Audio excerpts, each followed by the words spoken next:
I think baseball fans can agree that the MLB wildcard game is an extremely exciting kickoff to the postseason that everyone can come to enjoy as long as your favorite team isn't involved. In the near decade of its existence, it has produced some of the best baseball games in recent memory. Off the top of my head, there's Edwin's walk-off home run, Archie Bradley's triple, Didi's three-run bomb, the Royals' improbable comeback, Trent Grisham stumbling his way out of Milwaukee. I mean, these are just a few of the games that stick out to me immediately. However, the concept of playing 162 games only to have your entire season decided by game 163 is a flawed concept. It makes for extremely exciting entertainment, sure, but this also leads the loser of this game to be sort of forgotten in that year's playoff landscape. Many great teams have made the journey over a full season only to be knocked out in the very first game they play. Today we'll be discussing a team that admittedly wasn't great, but perhaps had the best journey of any wildcard loser in its 10-year existence. Expectations were high for the 2016 Mets coming off their first National League pennant in 15 years. However, the 2015 team was one that shocked everyone in the first place, as they were not even projected to make the playoffs, let alone win the National League. But as long as core pieces were retained, the team could surely succeed again, right? Well, this plan took a hitch immediately when postseason phenomenon Daniel Murphy wasn't offered a suitable contract by the Mets brass. Not only did the slugger that carried them throughout the 2015 playoffs depart, he took a contract with the division rival Washington Nationals. Bad start, especially considering Murphy would place second in MVP voting in 2016, but the Mets did plenty of things right to ensure that the 2016 roster was strong and able to contend. They swung a deal with Pittsburgh, sending John Neese over in exchange for a new second baseman in Neil Walker, and considering that they would get Neese back later in the season, I consider that trade a huge victory for them. Walker was solid offensively and a defensive improvement over Murphy. Asdrubal Cabrera was signed to a 2-year deal, giving the Mets a proper defensive shortstop in place of Wilmer Flores, with a serviceable switch-hitting bat to boot. Jerry Blevins and Bartolo Colon were re-signed for pitching depth. The big ticket at the time, though, was Yoenis Cespedes. Most fans know the legend of Yoenis Cespedes, how his midseason acquisition in 2015 reignited the Mets offense and led them to a torrid second half and eventually the NL East title. His contract is looked back upon now as a bad one, but at the time, fans were clamoring for the free agent to return to the blue and orange. Credit to the Mets head office, who were notorious for not coming through on these kinds of deals, hence Murphy, because Cespedes came back home on a 3-year, $75 million deal, albeit with an opt-out after the first year. Okay, enough talk about the offseason, let's get to the season itself because there's plenty to talk about. The 2016 Mets had plenty of weaponry on the offense, though they were feared around the league for their young, talented pitching staff. Jacob deGrom, Matt Harvey, Noah Syndergaard, Steven Matz, and the veteran anchor Bartolo Colon. As long as they were healthy, no NL East team could top them, and it showed early on. Despite a 2-5 start, the Mets rolled through April with a 15-7 record, closing the month atop their division after an 8-game win streak. Young upstart ace Jacob deGrom would miss a few April starts with a lat strain, and though he would return healthy in May, this paved the way for Noah Syndergaard to seize the spotlight as the new young ace of the Mets in his sophomore season. We might scoff at this notion nowadays with what deGrom has turned into, but for a while in 2016, it looked as though Thor would become the prize jewel of a young Mets stable of arms. More on that later. Despite their winning ways in the first month of the season, May held far more memorable moments for this squad. They had a really unforgettable series against the Los Angeles Dodgers in their first meeting since the 2015 NLDS. Whether it was Noah Syndergaard clubbing 2 home runs against Kenta Maeda, Terry getting his ass jackpotted in an all-time ejection, a Curtis Granderson walk-off bomb, there are plenty of moments to choose from this series. Not too far along after, we also saw James Shields officially lose his love for the game of baseball for no specific reason. Kidding aside, I don't know why, but I always recall the Bartolo home run as a 2015 memory, not a 2016 one. I guess because that season was so magical, who knows. But a 14-15 month dropped the Mets to second place in the East behind the Nationals, though recent results and strength of schedule favored New York to hop back in front in no time. But June would only make things worse, as a 12-15 month sunk them to just 4 games over 500. Despite the weakness of the NL East that year, the Mets were just 16-18 in their division games after the month of June. Similar to the 2015 team, these Mets couldn't really hit a lick, especially with runners in scoring position. By the end of June, they were dead last in MLB for team batting average, 26th in on-base percentage, 19th in slugging percentage, and 20th in weighted runs created plus. But how was their league-renowned pitching doing on the other side? Well, they ranked 3rd in team ERA, they led MLB in fielding independent pitching, they were 6th in WHIP,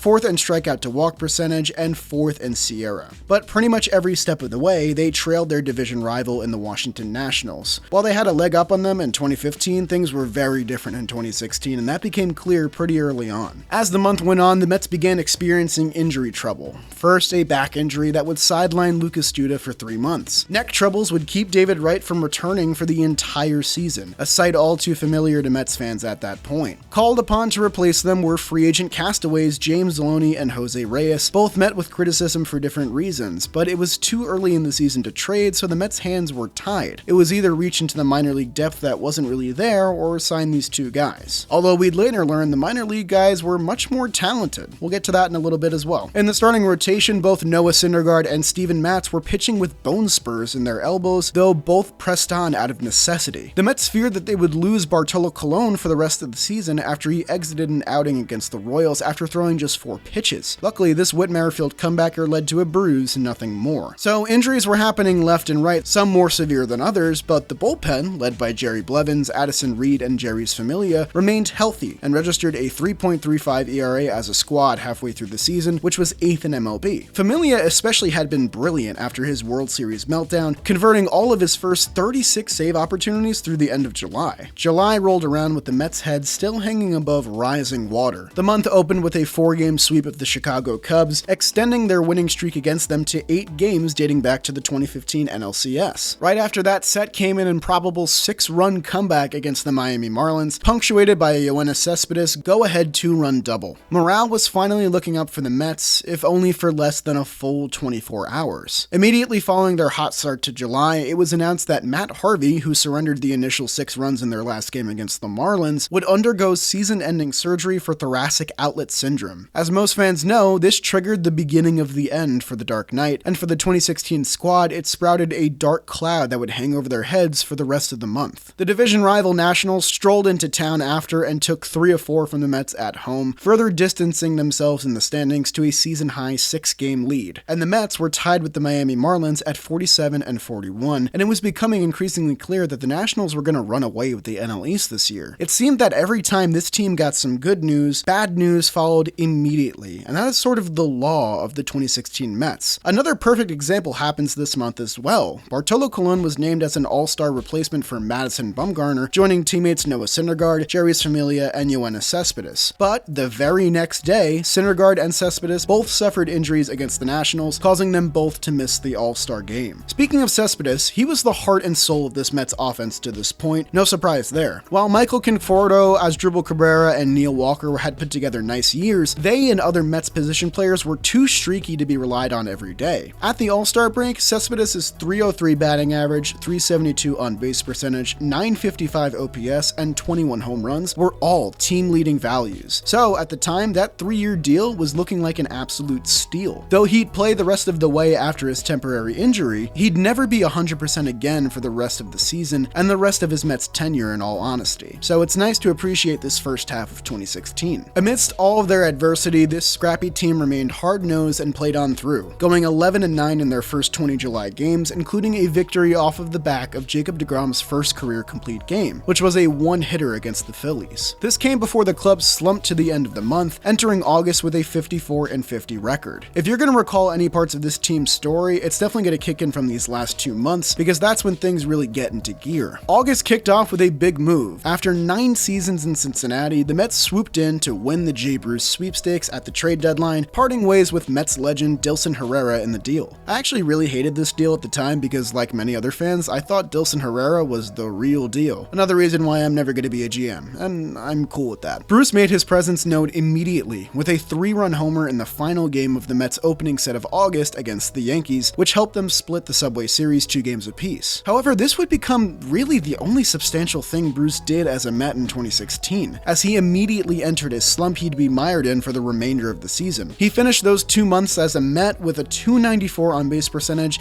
and an .84 OPS+. Remember, if you're a 2016 Met, a good moment must be followed by things that are way worse. It's nature at this point. Nature does what she does because immediately following this important series against the Yankees, the Mets' best hitter, Yoenis Cespedes, hit the 15-day IL with strained quadriceps. The Mets would have to go on without their most most consistent hitter for the majority of August. Just a couple games later, Michael Conforto would go down as well, not returning to the lineup until September. The Mets offense continued to sputter in August, despite GM Sandy Alderson's efforts to add reinforcements, but luckily the team was able to lean comfortably on their always reliable pitching core. But the second week in August introduced a 13-game gauntlet against only NL West teams that had the potential to make or break the Mets' entire season. Hey, that sounds familiar. Nah, I'm probably just imagining that. Anyways, things would have been a lot easier with Conforto and Cespedes in the lineup, but the Mets had to press on. Things got ugly quick with an at-home sweep at the hands of the Diamondbacks, and they'd lose the opener of their series right after against San Diego to put the team at 57-58, their first time being below 500 since April. They'd rally to win Game 2 against the Padres in extras with a Wilmer Flores patented walk-off, putting them back at a 500 record. And Steven Matz saved the day as the stopper in the final game. In arguably the best outing of his career to that point, Steven Matz carried a no-hitter into the 8th inning, striking out 8 in a 5-1 win. You remember what I said about a good moment causing way worse things for the team right after? Well, immediately following the best outing of his career, Steven Matz would undergo surgery for the aforementioned bone spur in his left elbow that he attempted to pitch through all season. His season was over, and the Mets were down another key piece in their rotation. The team had to continue through their gauntlet though, falling back below 500 in a 10-7 loss against the San Francisco Giants on August 18th. It was shocking that 17 runs were scored in a game where the two starters were Madison Bumgarner in his prime and young Jacob deGrom, and for the latter, this 8-run outing would signal dark times on the horizon for him. The Mets had other issues to address first, like the replacement for Steven Matz. They'd thrust a young Seth Lugo into the rotation, a former 34th round pick in the 2011 draft who had put in serviceable work in the Mets bullpen in his first season. He was called up out of necessity despite posting a 6.50 ERA and 73 AAA innings that season. But he held the Giants to just 3 runs over 6 2/3 innings in his first start, though a bullpen implosion would hand the Mets an 8-1 loss and a 60-62 record, a season worst 2 games under 500 for the club. This is really the low point of the season. The Mets were 6 games back of a wild card, losers in 8 of their last 11 games, shorthanded of talent with a playoff dream on life support with just 40 games left to play. The Mets had only been to the playoffs in back-to-back seasons once in their franchise history, and this season looked like they had a good chance to do it, but that dream was fading away really fast. And they didn't get good news right after this either. Soon after, Jacob deGrom's August woes were revealed to be injury-related, as he'd undergo surgery on his ulnar collateral nerve in order to relieve discomfort in his elbow and numbness in his fingers which had plagued him all season long. If that wasn't enough, Zach Wheeler suffered setbacks in his attempted comeback from Tommy John surgery on a minor league rehab assignment. He too was done for the season. The rotation was now down to Noah Syndergaard, Bartolo Colon, and some minor league spare parts. Out was deGrom, Wheeler, Matz, and Harvey. There was no help on the way for this club. If they were going to win, it was going to be on the backs of replacement players and minor league journeymen. So, let's meet those reinforcements. You guys know about James Loney, Jose Reyes, and Seth Lugo already, but there's plenty more. Taking deGrom's spot would be Robert Gsellman, a former 13th round pick in that same 2011 draft that produced Seth Lugo. Similar to Lugo, Gsellman struggled in the minors that year but was called up out of necessity, with a 5.73 ERA and 49 innings at AAA that year. He too would miraculously succeed at the major league level for a Mets team that desperately needed help. In games started by Lugo and Gsellman, the Mets somehow had a record of 12-4. Overall, Lugo and Gsellman combined to pitch to a 2.57 ERA and 109 innings, the bulk of which came down a pivotal stretch for the Mets in August and September. Without the contribution of these two unheralded prospects, the Mets would not have had a fighting chance to make the playoffs in the first place. But who was picking up the slack on offense? Well, that would be another relatively unknown minor leaguer in TJ Rivera. He first came up in the absence of Cespedes and Conforto in early August and began raking pretty much as soon as he put on a Mets uniform. From September 1st to the end of the season, Rivera's .358 batting average was 9th best in MLB, and he quickly became the main table setter in the Mets lineup.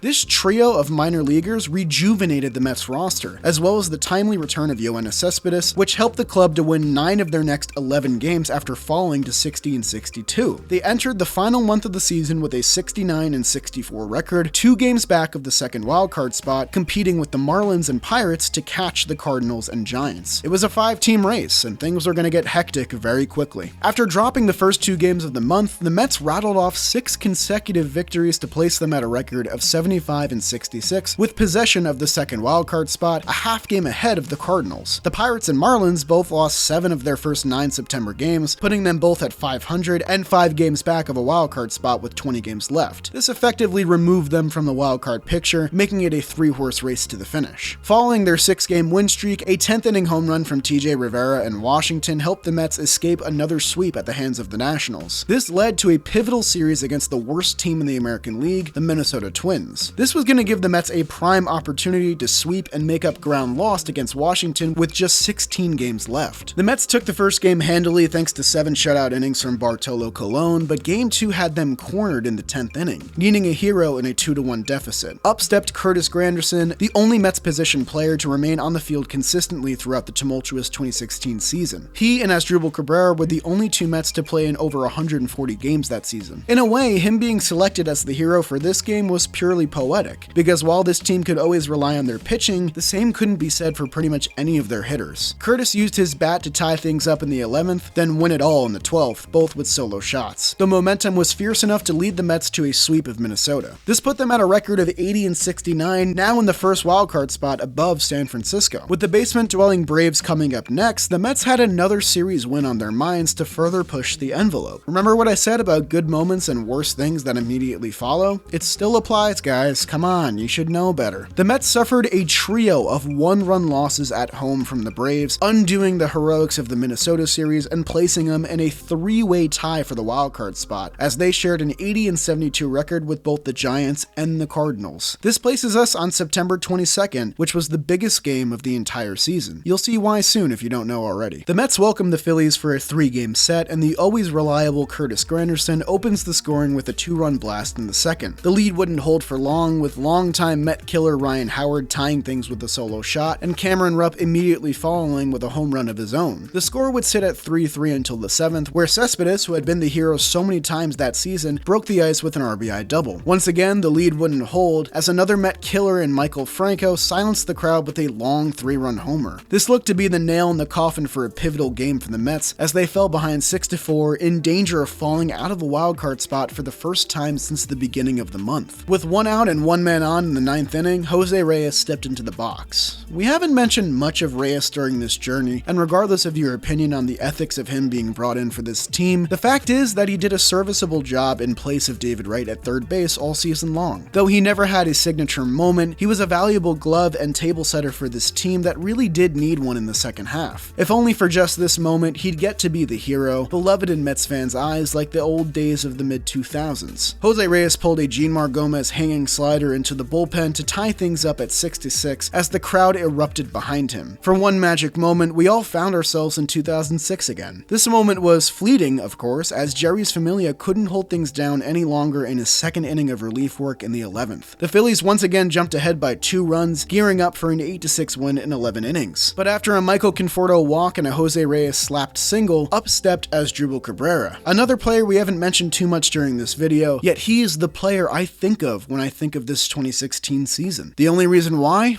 is this moment right here. And Cabrera hits one deep right field. Back goes Borges, near the wall. It's out of here! Out of here! After the 7th and final lead change of this wild game, Cabrera rips a 3-run bomb to win the game in walk-off fashion 9-8 in 11 innings. Though their lead never went above a game and a half, the Mets wouldn't be moved from the top wildcard spot for the remainder of the season after this game. There's no science or research to back this, but I think that home run was the reason this club took things all the way. Numerous other factors contributed to their success, but every great team has a magic moment just like that. Every time I see it, it sends chills up my spine over 5 years later to this point. And yet, we must abide by the law of the 2016 Mets. Every good moment must be followed by something far, far worse. For this Mets squad, who arrived at the wildcard game battered and bruised but still alive, it was a meeting with the best playoff pitcher in baseball history, Madison Bumgarner. They had won 27 of their last 40 games to scratch and claw their way into the playoffs, but if we're being realistic, the 2016 Mets were doomed from the start. They had their moments in this game, like this incredible Curtis Granderson robbery to bail out Noah Syndergaard, who put forth 7 masterful shutout innings, but in the end, the team just didn't have enough. Familia coughed up a 3-run bomb in the 9th, and that was all she wrote. At the time, of course, I felt cheated. I was mad at the wildcard system. I was mad at Jerry's Familia. I was mad that the Mets once again came up short in the playoffs. Who knows what this team could have done? If they had won, their next matchup would have been with the Cubs, who they swept out of the playoffs the year before and won 5 of 7 against during the regular season. But over 5 years later, I'd give anything to go through this incredibly frustrating season again. I've watched a lot of bad Mets baseball since, and on paper, the 2016 Mets were not really a great team. But you can't look at the 2016 Mets on paper because that doesn't do them justice. This team is an experience in of itself. If you were unaware of this team prior and made it this far in the video, thanks for coming along for the ride. Like I said at the beginning, there are tons of great playoff teams that are largely forgotten because they didn't win at all, some of them not even coming close. I'm biased, obviously, but having this team lose half of their opening day roster, having to rely on castaways, journeymen, and struggling minor leaguers, there's no reason the 2016 Mets should have made it this far in the first place. Most Mets fans reflect fondly on 2015, but I think there's a decent argument that this 2016 journey is even greater in some aspects. But that's a discussion for another day. That's all I got for you guys this time. I'm the Jolly Olive, and I'll see you guys next time.